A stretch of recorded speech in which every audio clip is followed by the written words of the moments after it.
The champagne glass was still falling when Zara moved. She'd seen the man the moment he walked through the east entrance of the Ryu compound's banquet hall. The slight drag of his left foot, the way his right hand stayed unnaturally still against his thigh. The 0.3-second delay between each step that said he was counting, measuring, calibrating. Every other person in this room saw a waiter in a black uniform. Zara saw a weapon in a costume, and she'd been watching him for 4 minutes and 11 seconds while she refilled water glasses along the perimeter.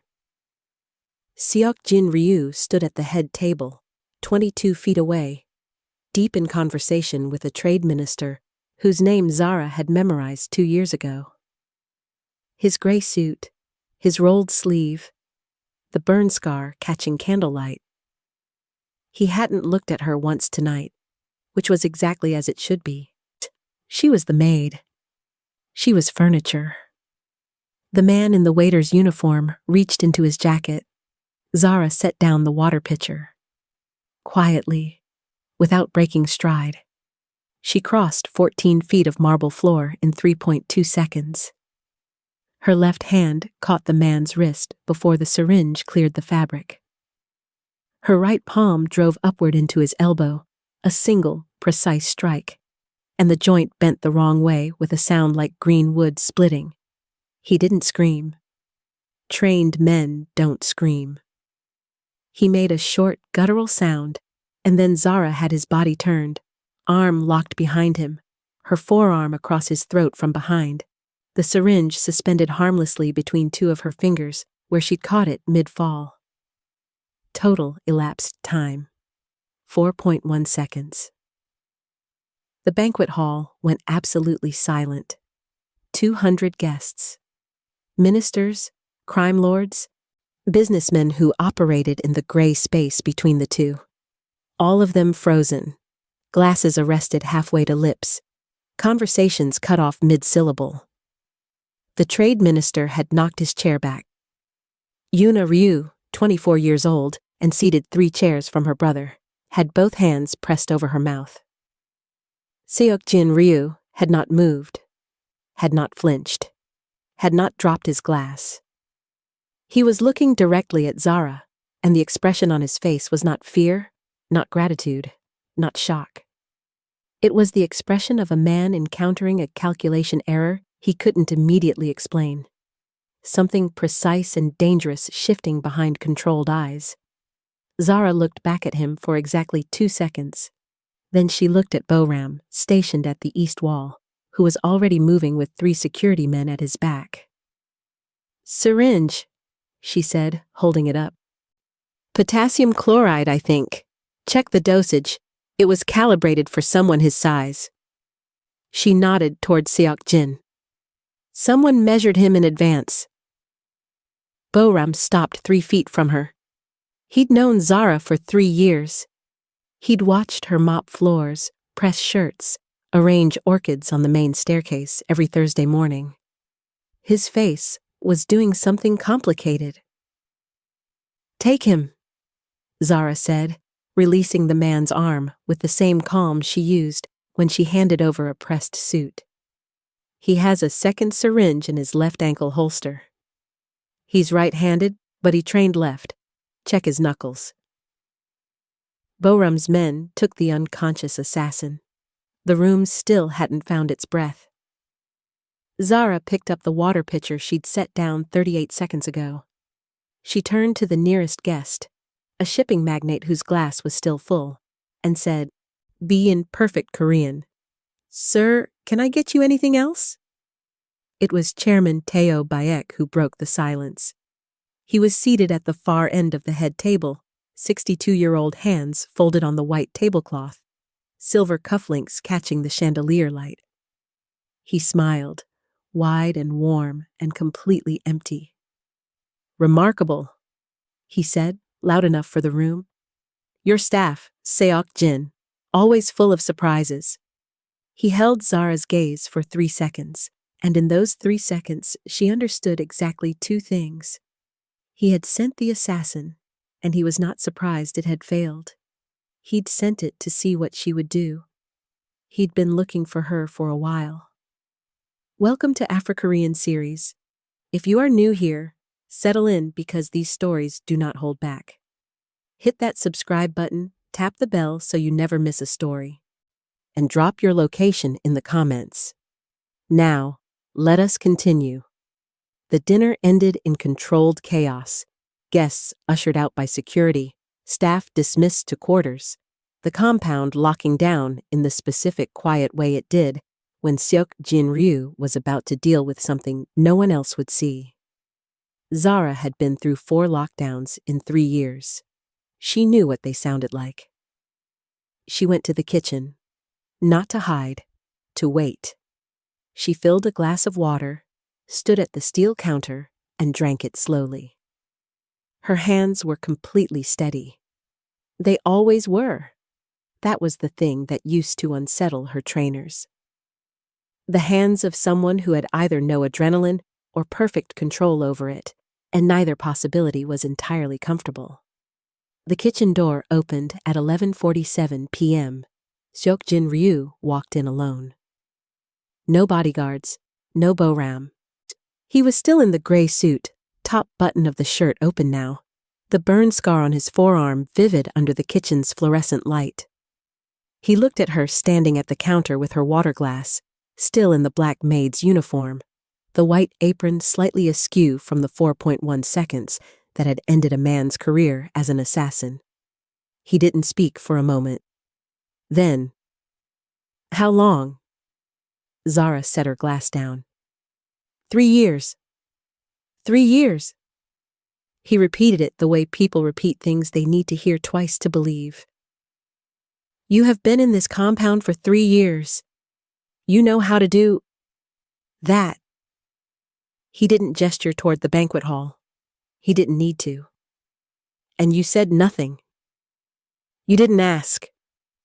Something moved across his face, fast and controlled, but she caught it. She caught everything. "What are you?"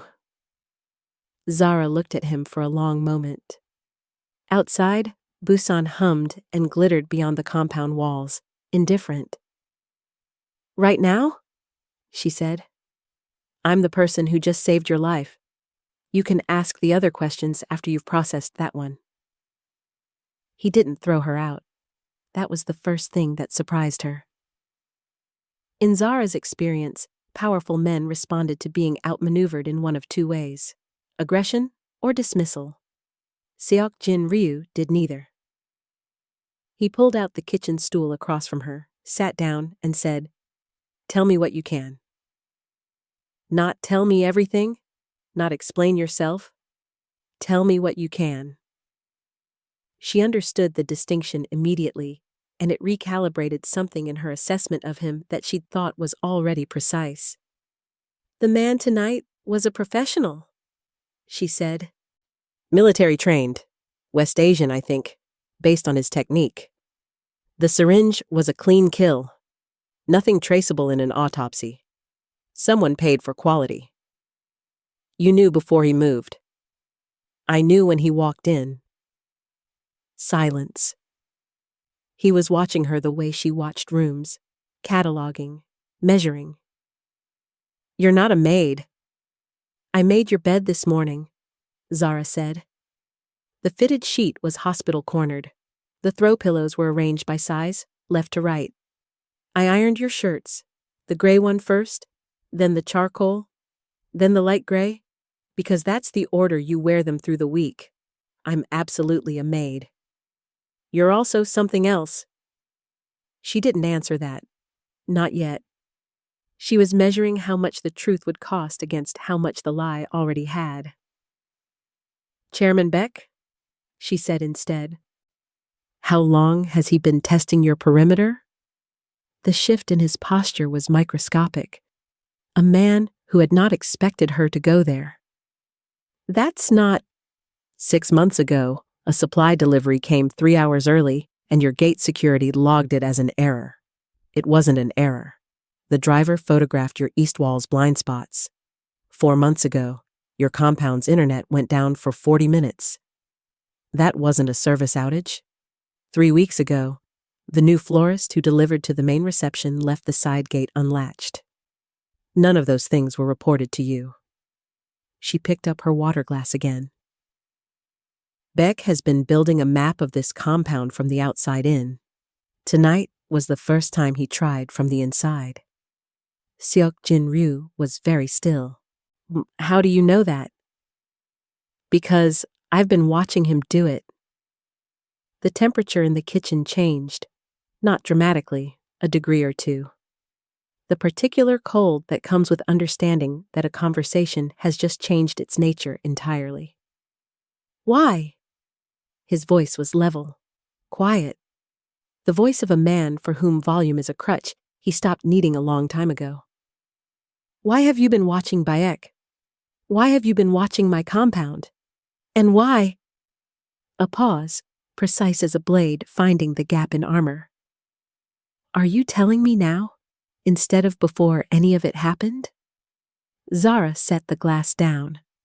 This was the question.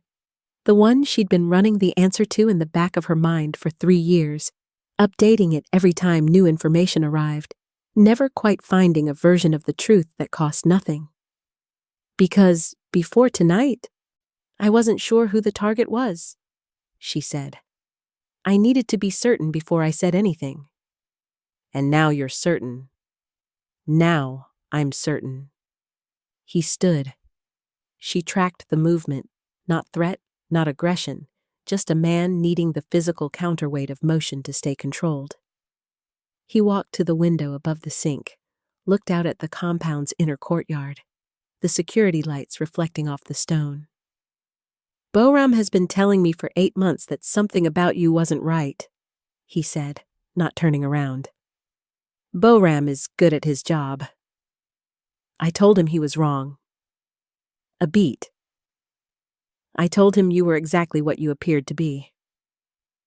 She heard the thing underneath that, the admission that something about her had made him want to believe in the simpler version, and that he wasn't comfortable with the fact that he'd wanted that.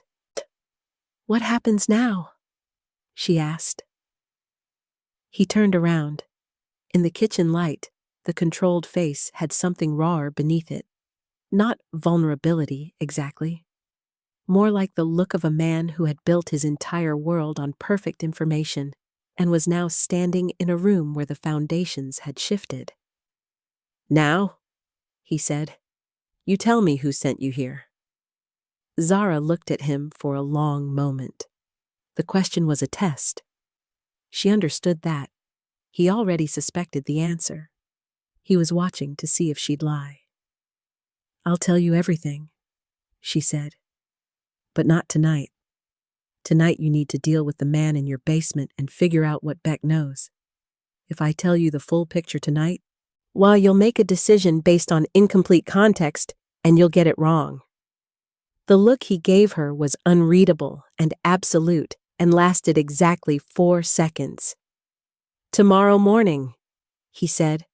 6 a.m., my office. He walked out. Zara stood alone in the kitchen for a moment, listening to the compound settle around her. Then she rinsed her glass, dried it, and put it back in its exact place in the cabinet. Routine, discipline. The things that had kept her alive when everything else failed. Tomorrow at 6 a.m., she would walk into Seok Jin Ryu's office and tell him enough of the truth to keep both of them alive. She'd been rehearsing the version that left out the most dangerous parts for 3 years. She almost believed it herself.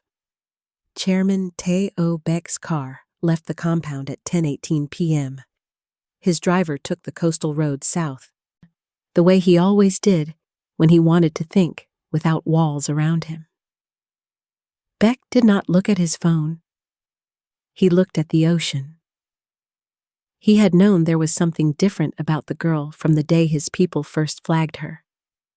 3 years ago, when she appeared in Busan with paperwork clean enough to be suspicious and a face that didn't match any database they ran it against. His people had dug. Found almost nothing. A Ghanaian passport, a work visa legitimately obtained, references from a household agency in Seoul. Everything in order. too, in order. He'd told his associates she was likely nothing. A well-trained domestic worker, nothing more. But he'd kept a thread on her. Quiet, patient, the kind of surveillance that didn't announce itself. And over 3 years, the thread had pulled tighter. The girl didn't sleep like a maid. She slept like a soldier. Light, positioned, always facing the door. She took her one free afternoon per week and walked the same rotating circuit of Busan's streets, varying the route enough that it looked random and regular enough that it wasn't. She never used her phone inside the compound. She learned Korean so quietly, so completely, that by the end of the first year, she understood everything spoken around her without anyone knowing she understood anything. But most importantly, she was watching Beck the same way he was watching her. That told him everything.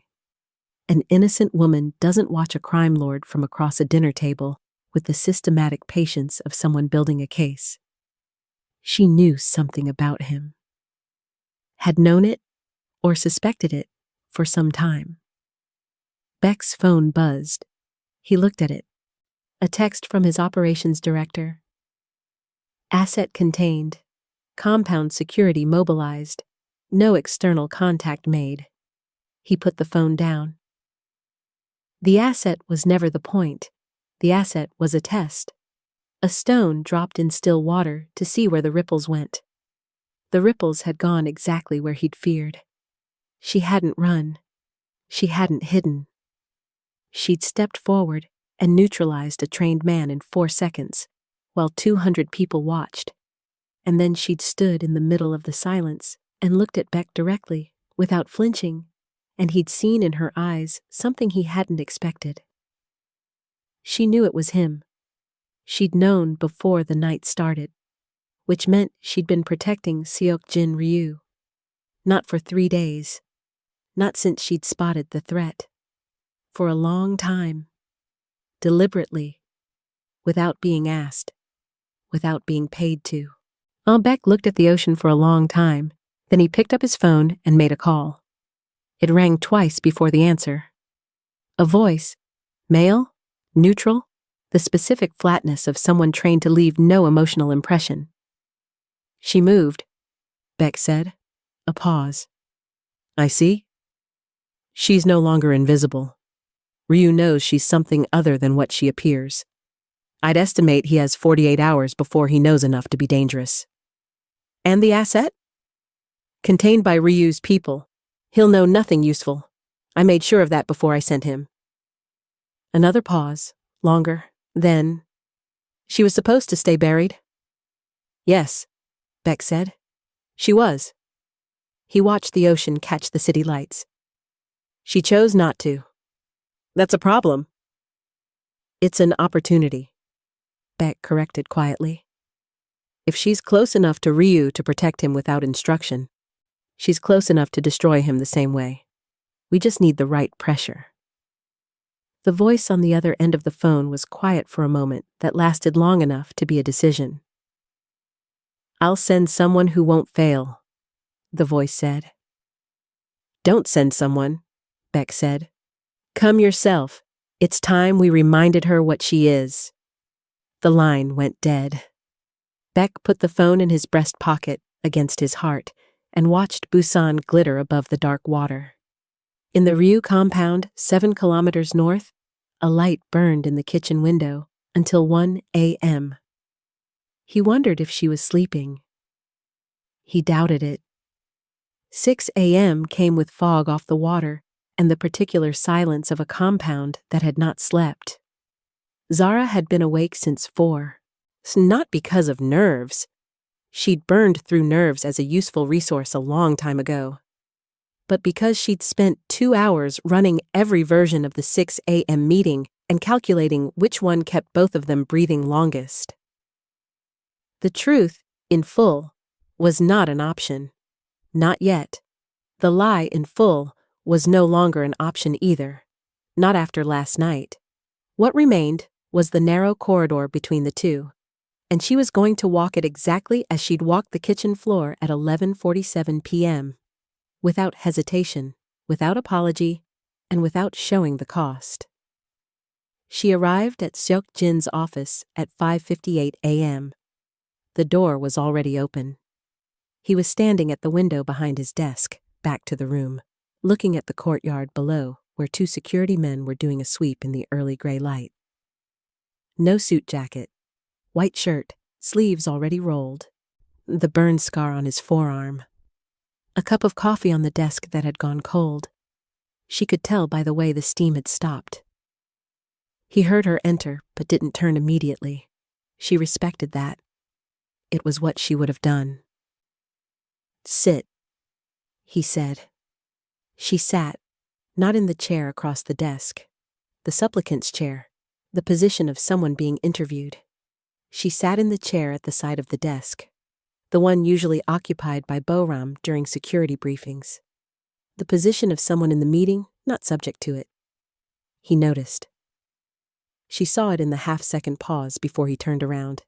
He sat down, looked at her, and said nothing. Waiting.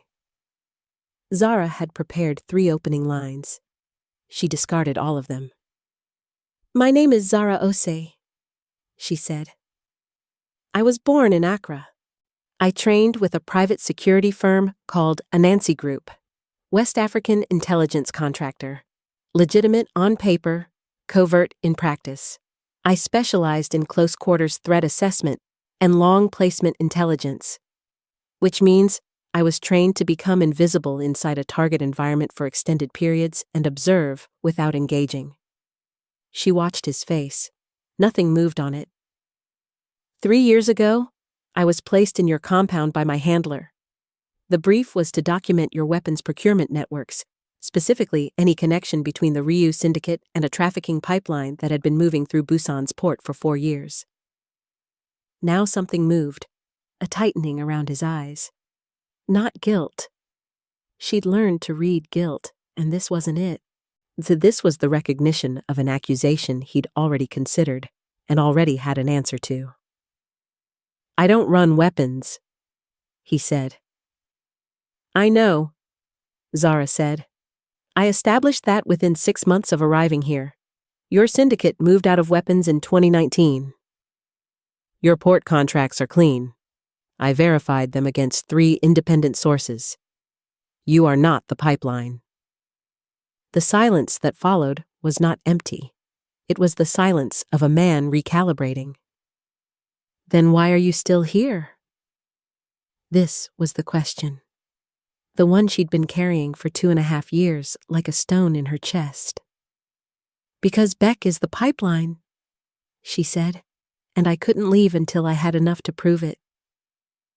She watched him absorb that. The shift was subtle. A man who had spent 12 years building walls between what he felt and what he showed, managing the translation in real time. You've been investigating Beck from inside my compound." "Yes." "For how long?" "Since month 7, when I found the first connection." He stood, walked to the window again, the same movement as last night, needing motion to stay level. She waited. "Why didn't you go to your handler?" he said, still facing the glass. "When you found the connection? Why didn't you report it and leave?" Here was the corridor, the narrow space between the lie and the full truth. "Because my handler is connected to Bayek," she said. "I don't know how deep. I don't know if he's compromised or complicit. But the moment I report Bayek to the man who sent me here, I hand everything I've built to someone I can't trust." Seok Jin turned around. He looked at her for a long time, the particular look of a man measuring not the content of what was said, but the character of the person saying it. "You're alone in this," he said. "I've been alone in this since month 7. Another silence. Outside, the fog was beginning to lift off the water, the city emerging piece by piece through the gray. "The man from last night," he said. "He was Beck's." "Yes?" Beck sent an assassin into my compound, to my dinner, in front of my guests. His voice was still level, still quiet. The voice of a man holding something very tightly. Why now? Why last night? Because I moved, Zara said simply. 2 weeks ago, I made contact with a port official who has documentation of Bayek's shipments. I was careful. I was clean. But someone saw. Beck found out I'd been active, and he sent the assassin to see if I'd surface. She paused. I surfaced. Seok Jin looked at her. You surfaced to save my life. I surfaced because the assassin was going for you, not me. He wasn't there to eliminate me. He was there to kill you and frame the failure on a maid who'd disappear before morning. She met his eyes. I wasn't going to let that happen. Why? The word was quiet and direct and more dangerous than any of the other questions had been because it was the only one she didn't have a corridor to walk through. It was just the question, standing in the open, waiting. Zara said, because you're not who I was told you were. And because what Baek is doing is bigger than the Ryu Syndicate, and it would keep moving whether you were alive or dead. I needed you alive to end it. It was true. It was also not the complete truth. He knew that. She could see him knowing it. He didn't push it. Not yet. Boram, he said. I'm bringing him into this today. I expected that. You're not leaving the compound. I didn't plan to. He looked at her one more time, the look of a man standing in new territory, drawing a new map, not entirely sure he's oriented correctly. You ironed my shirts in the right order, he said.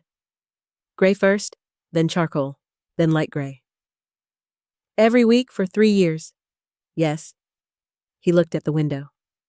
That's going to take me a while to reconcile. Zara almost smiled. Almost.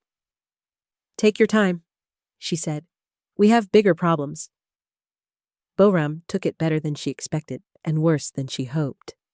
He stood in Seok Jin's office at 8 a.m., arms crossed, jaw set, listening to a summary of the past 3 years with the expression of a man being told he missed something that was directly in front of him the entire time. Boram was 41 years old and had been in security work since he was 22. He did not enjoy being surprised. When Seok Jin finished, Boram looked at Zara for a long time. The gate latch 3 weeks ago, he said. The florist. Yes. You saw it. I relocked it within 4 minutes, before any of Beck's people could photograph the interior angle they were looking for. Boram's jaw tightened. You should have told me. I didn't know who you reported to outside this compound, Zara said, not as an accusation, as a fact. I couldn't verify your chain of contact didn't have a Beck connection. He didn't like that, but she watched him work through it. The professional part of him running the logic, arriving at the same conclusion she had, hating the answer, but accepting it. She's right, Seok Jin said quietly. You'd have done the same. Boram exhaled. What do you need from me? I need the compound's surveillance logs from the past 8 months, Zara said. Every anomaly your team flagged and dismissed. I want to build a full map of Bayek's penetration attempts. Entry points, timing, methods.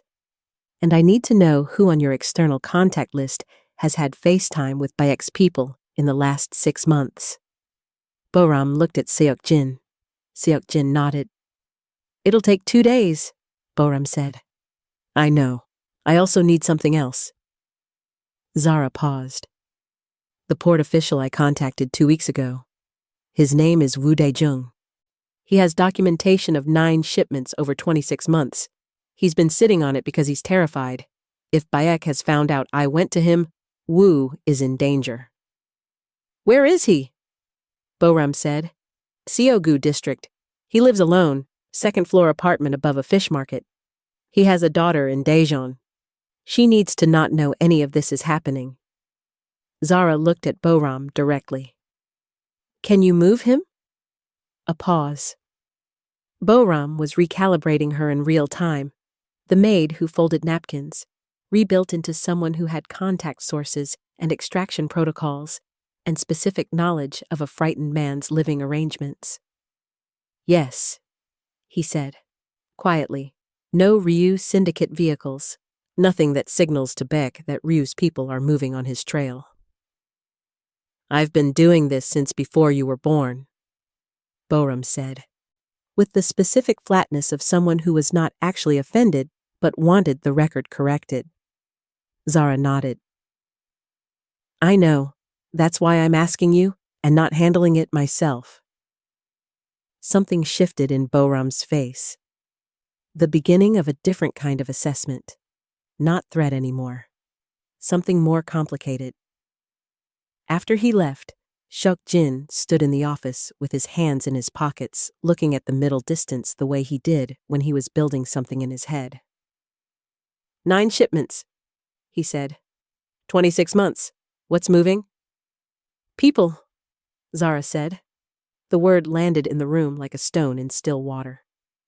Specifically women, she continued.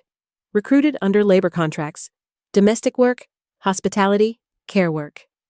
Legitimate on paper. They arrive in Busan on legal visas. They go into Bayek's hospitality network. They don't come out the same way they went in. She kept her voice even. She'd had 2 years to practice keeping her voice even about this. He's been running it through the port under container manifests doctored at the customs level. The port official I contacted was part of the customs office for 4 years before he transferred. He saw enough. Seok-jin was absolutely still. Beck has been operating this, Seok-jin said. In my city. Yes. For over 2 years. At minimum. The stillness held for 3 seconds. 4. Then he moved to his desk, picked up his phone, and dialed. 2 words when the call answered. Find everything. He put the phone down and looked at her. You've been carrying this alone? Zara said nothing. For 2 years, he said. You've been sitting in this compound, building a case against a man who is one of the most protected figures in Busan, with no resources, no backup, and no guarantee that the man whose house you were living in wasn't part of it. Those were the conditions, she said. Zara. He said her name, her actual name, not the maid or her, for the first time. That is not a job. That is a sentence? Something caught in her chest. She pressed it down. It was necessary, she said. He looked at her for a long time. The controlled face, the 12 years of walls. But something behind it that was neither analysis nor strategy. Something that looked almost like anger on her behalf. She didn't know what to do with that, so she filed it and kept moving. There's more you need to know, she said.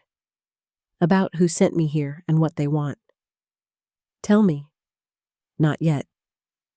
She stood. Let Boram move Wu first. Get the surveillance logs.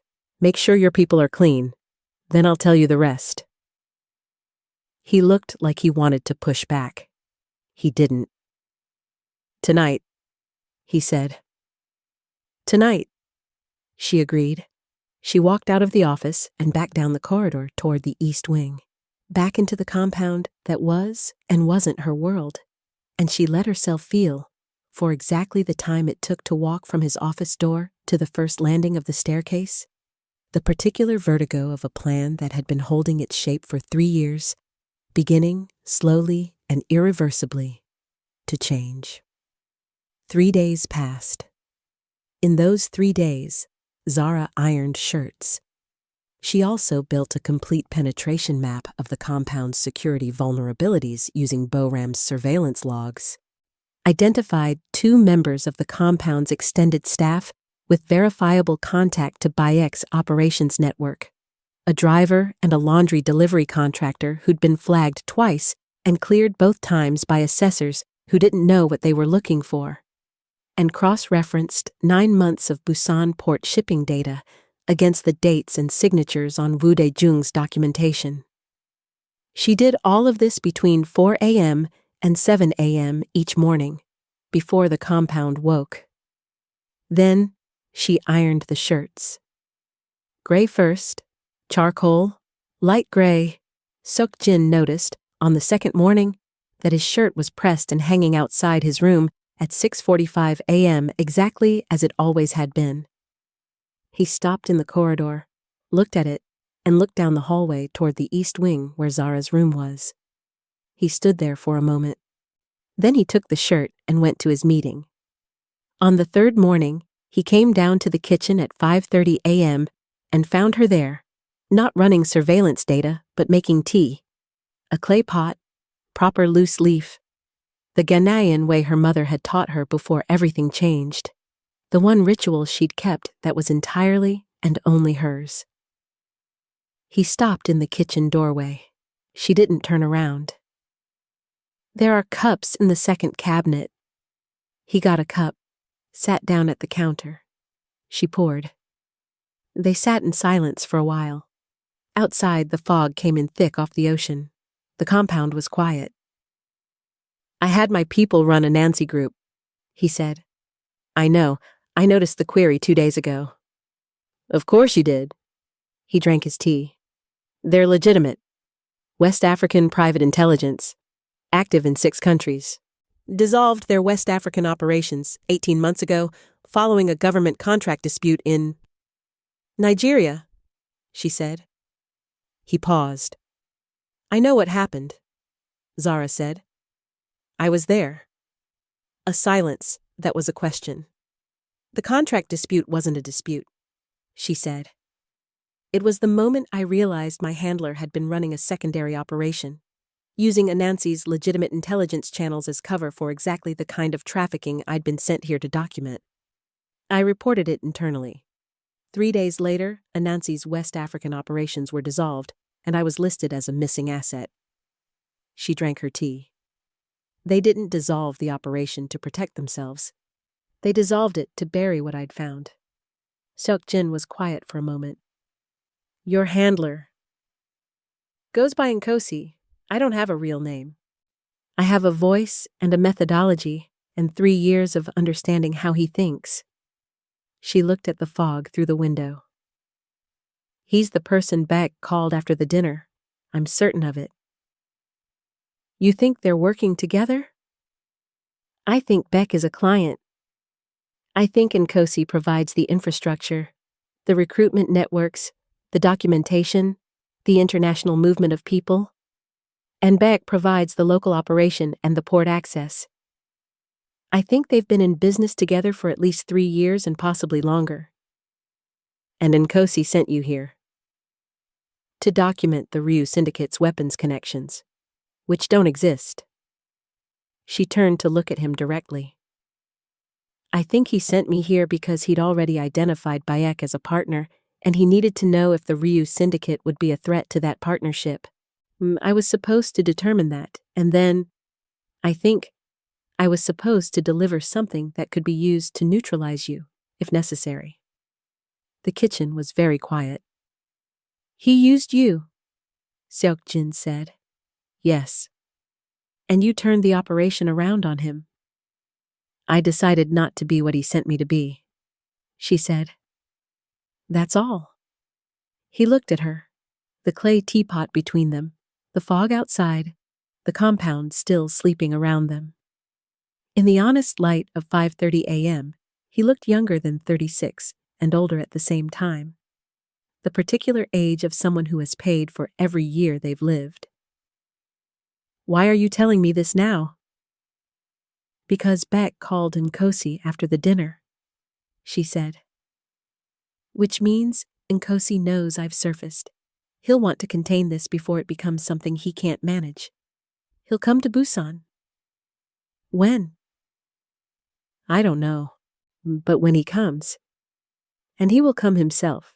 He always does when something goes wrong. He won't come as an enemy of the Ryu Syndicate. He'll come as a business contact, a consultant, Someone with a reason to be in the room. She picked up her cup. I needed you to know his face before you see it. Seok Jin was quiet. Then, you don't have a photo. No. A description. Late 40s, West African, well-dressed, educated, British university, you can hear it. He has a way of making every room feel like he was invited. She paused.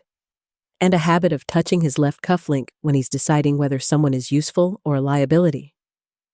Seok Jin looked at her for a long time.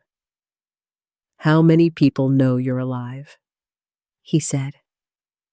As in, how many people who matter to Nkosi? Yes. Before the dinner, 0. He thought I was a dormant asset that had gone quiet. She set her cup down. After the dinner, he knows exactly where I am. And he's coming to finish what the syringe didn't. He's coming to recover the asset or eliminate it, she said. In Nkosi's world, those are the only 2 options. Seok Jin stood up. He took both cups to the sink, rinsed them, not thinking about it, just doing it, a domestic reflex that looked entirely natural on a man who ran a criminal empire from a custom-built office 3 floors above. She noticed that, filed it. He turned around with his back against the sink. You're not an asset, he said. It wasn't a comfort. It was a statement of position, a declaration of how things would be classified from this point forward. She looked at him. Something shifted in the precise machinery of her chest. Small, measured, unmistakable. I know, she said. She got up, rinsed her own cup, put it back in its cabinet, and left the kitchen. Behind her, she heard him stand at the sink for a moment longer before he moved. Woo Dae-jung arrived at a Ryu safe house in Namgu at 9 p.m. on the 4th day, shaking, with a hard drive and a manila envelope thick with documentation that he pressed into Zara's hands, like a man releasing something that had been burning him from the inside. I've been waiting for someone to come for 3 years, he said, in Korean, looking between her and Boram with red-rimmed eyes. I didn't think it would be... He stopped, looked at her more carefully. A maid? She said, in Korean. I was going to say a woman, he said. Same problem, Boram said, in the flat tone of a man who had recalibrated his own assumptions 3 days ago and was still working through the aftertaste. Zara sat with Wu for 2 hours. She was patient with him, patient in the specific way she'd been trained to be, which was not soft, but thorough. She asked the right questions in the right order, let him tell the story at his own pace, and pulled the specific details she needed without letting him see her doing it. 9 shipments, 47 women, documented entry. No documented exit through legitimate channels. Beck's company name on 4 of the 9 manifests, hidden under 2 layers of subsidiary ownership. A customs code that appeared on every shipment. A code Wu had looked up once, found nothing, and stopped looking. Zara knew the code. She'd seen it in Anansi's internal documentation 2 years before she was burned. It was Nkosi's signature, a habit he'd never broken because he believed the documentation trail was too buried to read.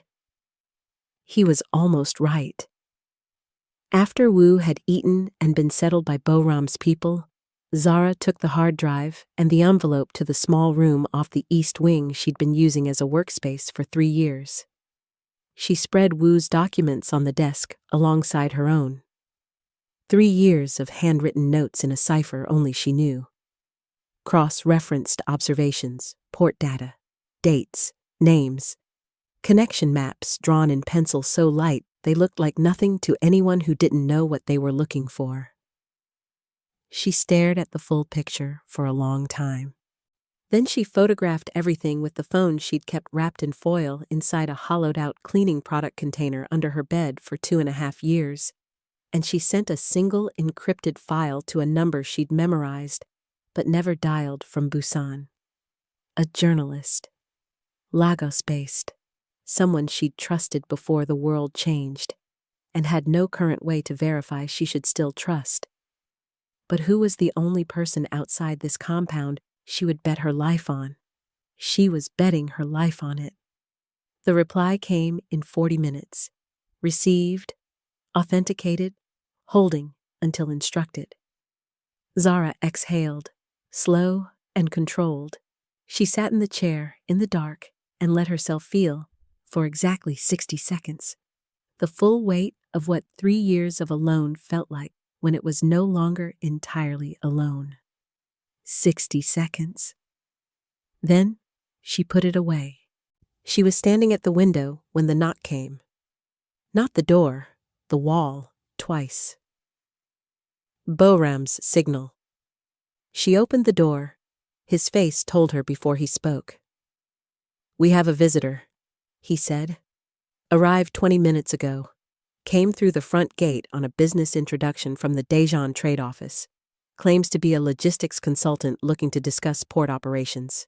He paused. "West African, well-dressed." Zara's hands were still. "Left cufflink," she said. Boram nodded. "He's been touching it since he sat down." She looked at the documents on the desk. Then she looked at the door. "Where is he?" "Main reception room. Seok-jin is with him." "Alone?" "2 of my men outside the door." "That's not enough," she said, already moving. "Where is Yuna?" "East wing." "Keep her there. Lock that corridor." She was in the hallway, moving fast. Voice low. "Boram, Nkosi doesn't make social calls. He's here to see what I've built and whether it can be used or whether it needs to be destroyed. He will have already assessed every exit in that room. He will have something on his person that your security scan didn't catch because he's been getting things past security scans since before your youngest guard was born." "What does he want?" Zara stopped at the top of the staircase that led down to the reception level. Below, through the closed double doors, 2 voices, one she knew like architecture, the quiet Korean of a man who trusted nothing, and one she had not heard in 3 years, but that hit her nervous system like cold water. "He wants me," she said, "and he's going to use Seok-jin to get to me." She straightened. Black maid's uniform, white apron, hair in its bun, no scarf in place. She had been invisible for 3 years. One more time. She walked down the stairs. The reception room smelled of cold tea and something underneath it, a specific chemical neutrality that Zara recognized as the scent of a man who had scrubbed himself of every identifying detail before walking into an unfamiliar room. Nkosi was exactly as she remembered him. Late 40s, dark suit, impeccable. Yoruba features softened by 2 decades of deliberate cosmopolitanism, the kind of man who'd learned to look like wherever he was standing. He was seated across from Seok-jin with his legs crossed and one hand loose on the armrest and the other resting at his left cuff, index finger touching the cufflink with the habitual lightness of a man who didn't know he did it. He looked up when the door opened. For 1/10 of a second, less, something moved across his face. Not surprise. Nkosi didn't do surprise. It was closer to satisfaction. The particular satisfaction of a calculation confirmed. Then it was gone, and he was smiling. "Zara," he said in English, warm as a fire built specifically to lure you close. "You look well." Seok-jin was on his feet before she'd fully entered the room, not moving toward her, positioning, putting himself between her and Nkosi with the casual precision of a man who didn't want it to look like that's what he was doing. She also noticed that Nkosi noticed. "Mr. Nkosi," she said, in Korean, deliberately, a flicker. He adjusted. "I've been looking for you," he said, switching to Korean without missing a beat. Accent perfect. She'd always hated how good his languages were. 18 months. You went very quiet. I was working, she said. Yes. His eyes moved to Seok-jin, then back. So I see, Seok-jin said, in the quiet voice that was always more dangerous than volume. You said you were a logistics consultant. I am, among other things. Nkosi's smile didn't change. I'm also the man who placed this woman in your household 3 years ago to protect an intelligence operation that she subsequently went silent on. He tilted his head. I came to understand why. And now you understand, Seok-jin said. I'm beginning to. He looked at Zara. You found what you were looking for. I found what was actually here, she said, which wasn't what you sent me for. No. He uncrossed his legs, unhurried. It wasn't. The room held its breath. Boram's men were outside the doors. Zara had counted 3 exits on her way in. The main doors, the service corridor to the left, the window behind Nkosi that opened onto a 4-meter drop to the courtyard. She had mentally closed all 3 the moment she walked in. Chairman Bayek contacted you after the dinner, she said. He did. He told you I'd surfaced. He told me you'd made yourself visible in a way that created a problem for an ongoing business arrangement. Nkosi's tone was pleasant and completely empty of anything human. He asked me to resolve it. Resolve it, Seok-jin repeated. She's an intelligence asset operating without authorization in your household, Nkosi said, looking at Seok-jin with the reasonable expression of a man making a fair point. You should want her removed as much as I need her contained. Whatever she's told you. She's told me about 9 shipments, Seok-jin said. 47 women, and a customs code that appears in your organization's internal documentation. The pleasant expression didn't collapse. It just became slightly more expensive. The kind of smile a man wears when he's deciding how much something is going to cost him and whether he can afford it. That's a significant claim, Nkosi said. It's a documented one, Zara said. Port manifests, customs records, subsidiary ownership chains traced through 4 company layers to Bayek's primary holding entity. And your code on every single shipment. She paused. I'm curious what a logistics consultant would say about that. Silence. Nkosi looked at her for a long time. She held it. She had been looking at this man across tables her entire professional life. Across briefing tables, across drop-point meetings, across the specific table in Lagos where he'd told her she was his best operative, and meant it, and it still hadn't stopped him from burning her. You were supposed to be a tool, he said quietly, the pleasantness finally gone. Clean, directed, contained. I know. Instead, you became a problem. I became a witness, she said. There's a difference. His left hand moved to the cufflink, index finger, the decision touch. In the same moment, Zara moved, not toward him. Sideways, 2 steps to her left, putting the armchair between herself and the line of sight from the service corridor door. Because she had been watching that door for 3 minutes and 20 seconds, and the hairline gap at its base had been showing shadow and light in an irregular pattern that meant someone on the other side was breathing. Boram, she said, without raising her voice. The main doors opened.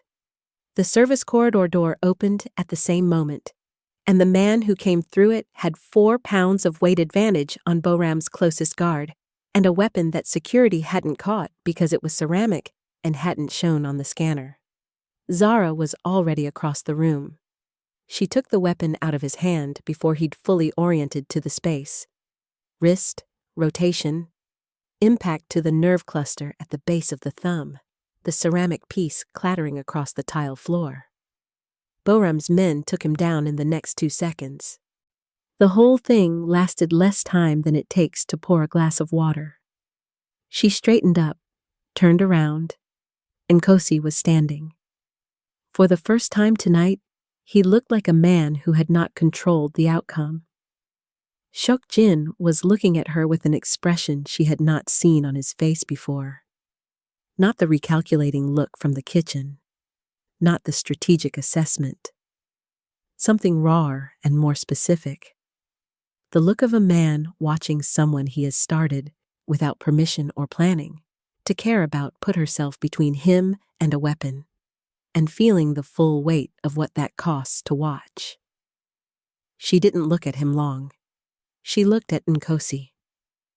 "Sit down," she said. He sat down. They held Nkosi in the compound for 6 hours.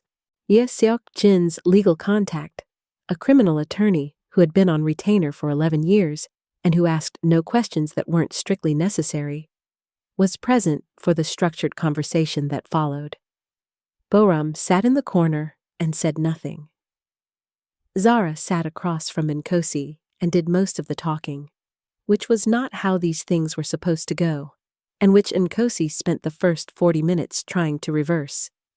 He stopped trying at the 41st minute, when she laid Wu's documents on the table alongside her own 3 years of compiled evidence and the authentication confirmation from the Lagos journalist, who had, in the previous 4 hours, shared the encrypted file with 2 additional journalists in Seoul and Accra as a dead man's switch, and Nkosi looked at the full picture of what she'd built and understood that he was no longer managing the situation.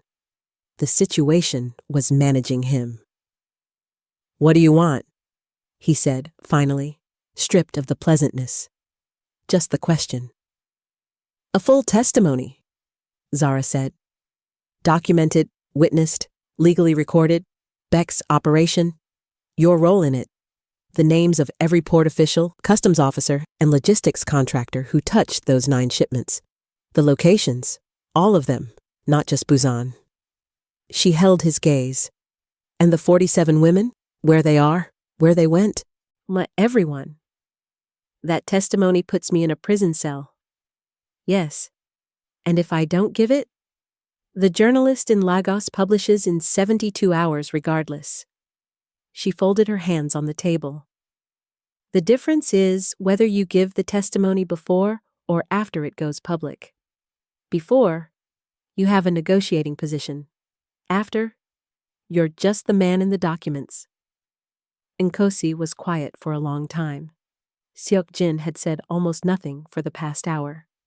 He sat at the head of the table with his hands flat on the surface and his eyes moving between Zara and Nkosi with the focused attention of a man watching a chess game and understanding, for the first time, that the player he'd underestimated has been the strongest in the room since move 1. "Beck," Nkosi said. "He'll know before any publication goes out." "He'll know tonight," Zara said. "You're going to tell him." A pause. "I'm going to tell him." "You're going to call him from this room with this phone." She placed a recording-enabled phone on the table. "And tell him that the asset has been fully documented and that Ryu Syndicate's resources are backing the disclosure. You're going to tell him it's over, and we're going to listen to how he responds to that information." Nkosi looked at the phone. At Zara. At Seok-jin. "You want his confession?" Nkosi said. "I want his reaction," Zara said. "He'll confess himself in it."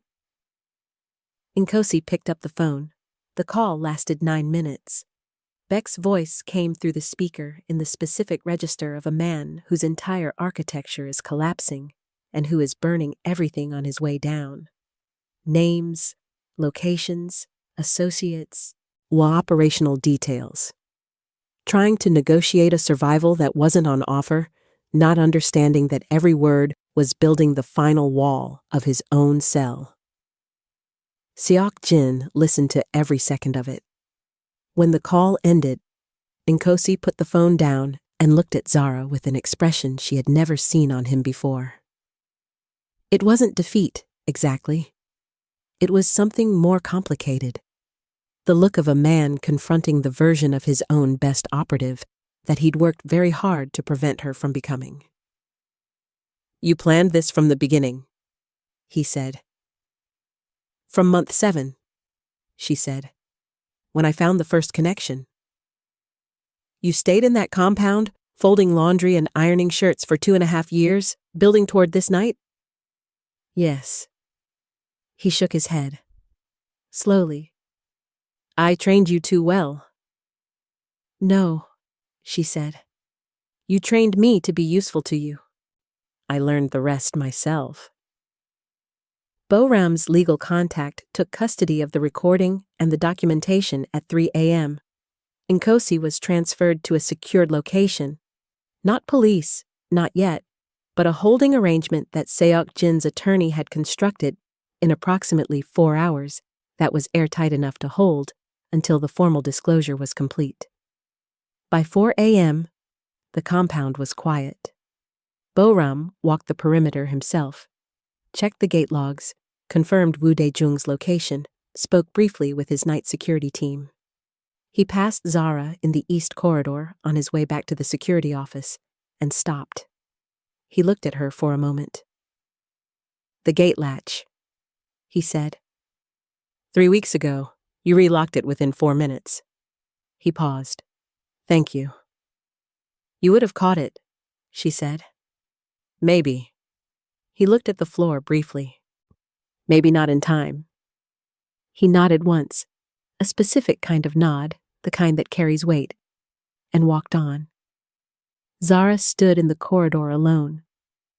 Outside, through the compound's high windows, the sky was beginning its slow shift from black toward the first gray edge of morning. Same fog, same city.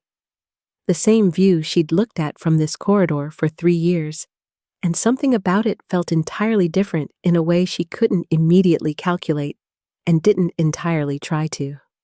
Seok Jin found her there at 4:30 a.m. He came down the corridor without the gray suit jacket, white shirt open at the throat, and he looked, for the first time since she'd known him, tired. Not broken, not diminished, just tired in the honest way of a man who had been holding something very tightly for a very long time and had finally, in the last 6 hours, been given a reason to set some of it down. He stopped beside her. They both looked at the window. 47 women, he said. Yes. Beck's operation runs through 3 other port cities. He'd been listening carefully during that call. Not just Busan? Yes. The testimony Nkosi gives, it has to go to someone who can actually move on it, not just Busan Police, Interpol, the Ghanaian AG's office for the Anansi connection. I know. She had already thought through exactly this. The Lagos journalist has contacts at both, and the sole disclosure gives us Korean jurisdiction over the Bayek operation specifically. Enough to hold him while the international case builds. Seok Jin nodded slowly. Then he turned to look at her. You're going to have to go public, he said. Your testimony is the center of this. Nkosi's is supporting material. Woo's is documentation. Yours is the architecture. I know. When you do, Anansi's remaining people, whoever Nkosi didn't account for, will know exactly where you are. I know that too. He was quiet for a moment. She could feel him working toward something, building it carefully the way he built everything. Stay, he said. One word, no qualification, no strategic framing. She looked at him. The compound has resources, he said, still in the specific quiet of a man controlling how much he shows. Security, legal infrastructure. I have contacts in 4 jurisdictions that your journalist doesn't. If you're going to do this, do it from here, with the full weight of Seok Jin. He stopped. I know what the compound has, she said. I've known for 3 years. A beat. Is that the reason? She said. The compound's resources? He held her gaze. No, he said. The corridor was very quiet. Busan breathed outside the windows. The sky was lighter now, the gray gone silver, the city below beginning to emerge from the dark piece by piece, the way things become visible when you stop trying to see them and just wait. "Okay," she said. Not yes to the compound, not yes to the resources. Yes to the thing underneath all of it that neither of them had a clean word for yet, and both of them understood precisely. He exhaled, one breath, a very small release of something held for a long time. Then he looked at the window. "Your tea?" he said. "In the mornings? The clay pot." "What about it?" "I could smell it from the second floor." A pause. "I used to come downstairs earlier than I needed to."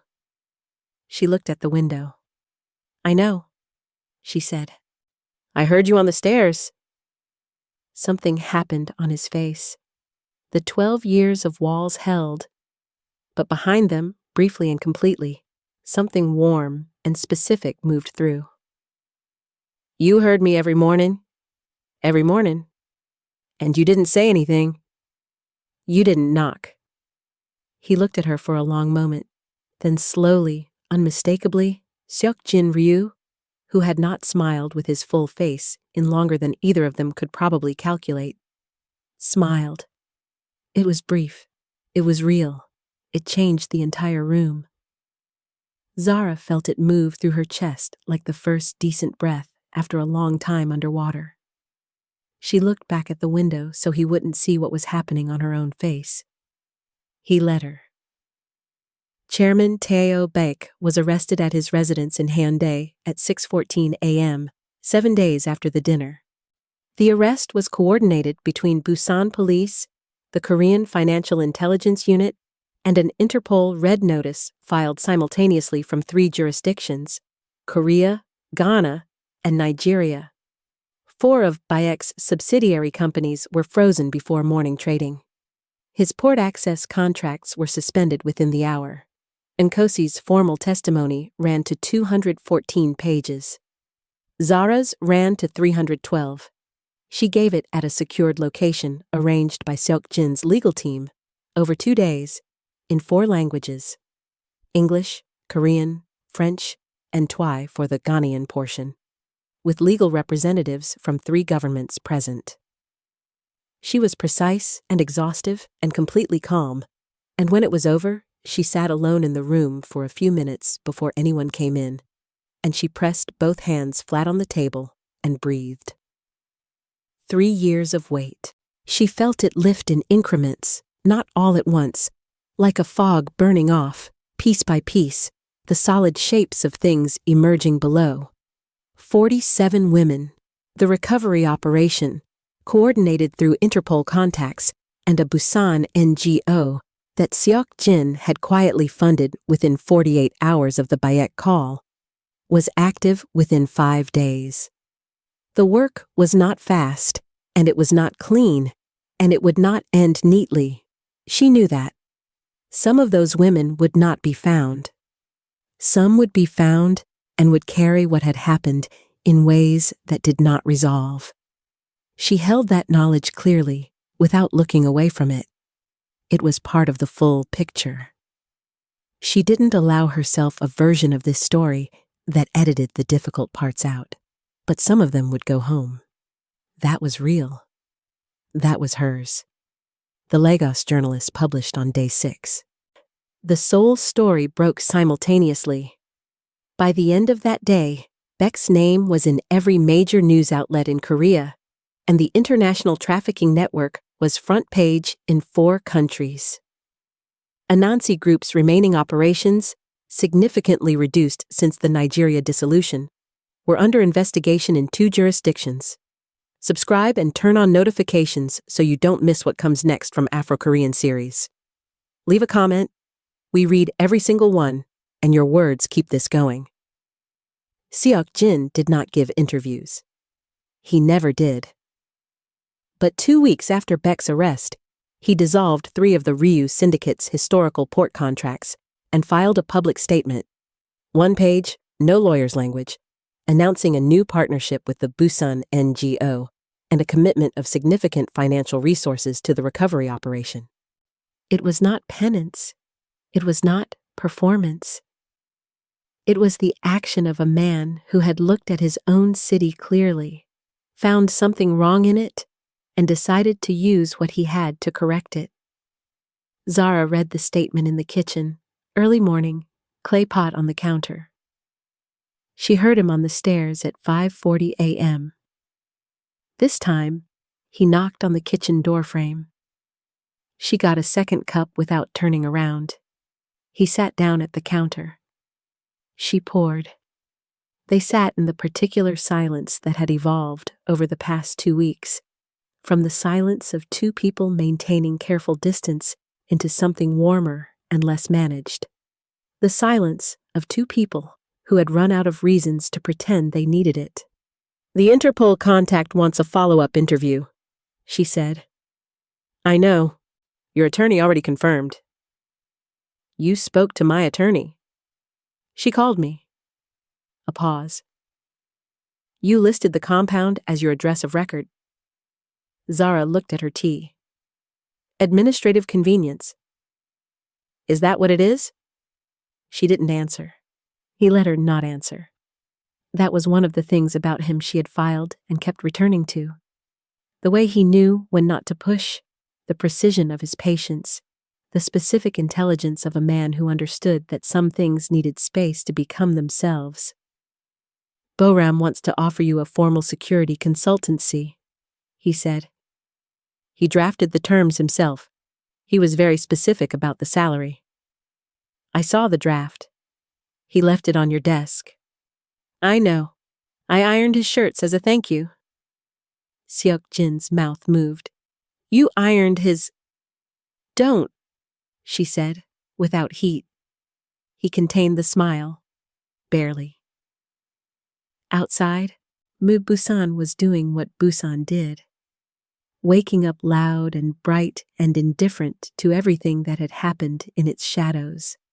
The city perpetually in motion, the port running, the water catching morning light.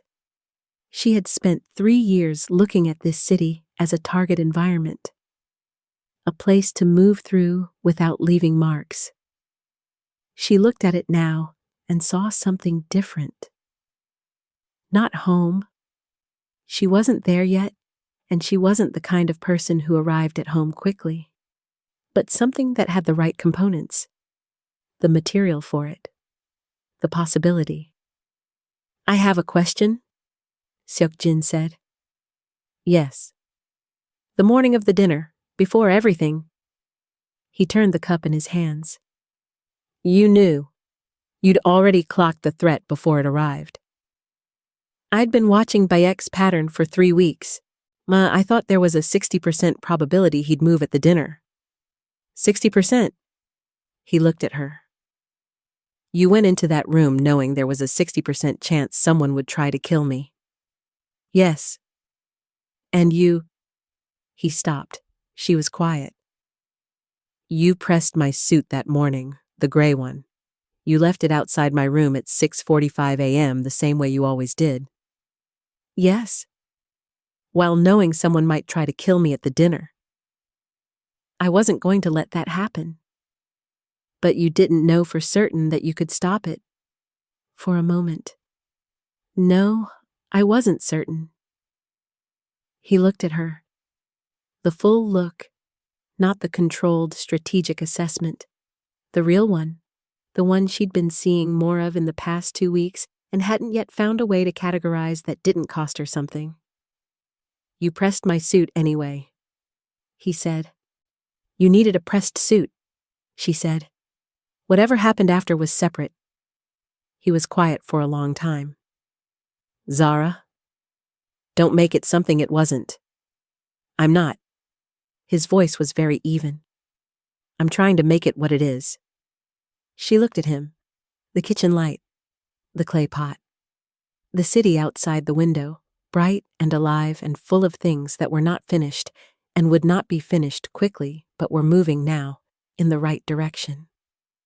She thought about 3 years of 5:30 a.m., the fog. His footsteps on the stairs that she'd heard every morning and never acknowledged. The pressed shirts. The weight of a plan held alone for so long, it had started to feel like the natural condition of things, until it didn't. "Okay," she said, for the second time. Same word, different weight. Heavier and lighter at once. He reached across the counter and covered her hand with his. Not dramatic, not a declaration. Just the hand of a man who had made a decision and was putting it somewhere real. She turned her hand over and let him. Outside, the city went on being the city. The water went on being the water. Busan in the early morning, fog burning off slow, the shapes of things becoming clear. In the kitchen of the Ryu compound, two people who had built their entire lives around the discipline of not being seen sat in the light together and were visible to each other and did not look away.